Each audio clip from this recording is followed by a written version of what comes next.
ఇకపోతే మన రాష్ట్ర విషయానికి వచ్చేసరికి పాక్ బంగ్లాదేశ్ పౌరులను అదుపులోకి తీసుకోండి. హైదరాబాద్లో అక్రమంగా నివసిస్తున్న వారిని తక్షణమే గుర్తించండి. అత్యవసర సర్వీసుల ఉద్యోగుల సెలవులు రద్దు.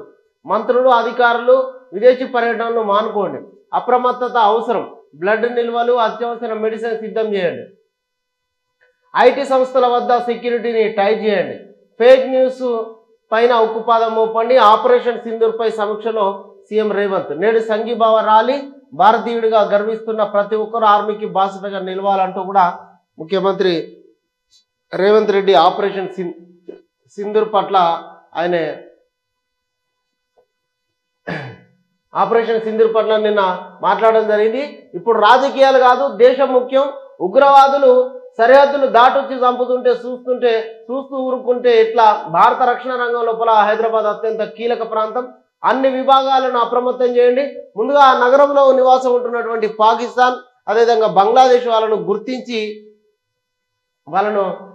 గుర్తించి అదుపు లోపలికి తీసుకోవాలని చెప్పేసి కూడా మాట్లాడడం జరిగింది. అదేవిధంగా ఆపరేషన్ సింధూర్ పైన ఒక భారతీయుడిగా నేను గర్విస్తున్నా అంటూ ఆయన నిన్న జరిగినటువంటి ఈ ఆపరేషన్ సింధూర్కి సంఘీభావ ర్యాలీగా సెక్రటేరియట్ దగ్గర అందరూ కూడా నెక్లెస్ రోడ్డుకి సంఘీభావంగా వెళ్ళాలి, యువత దీంట్లో పాల్గొనాలని చెప్పేసి కూడా పిలుపునివ్వడం జరిగింది.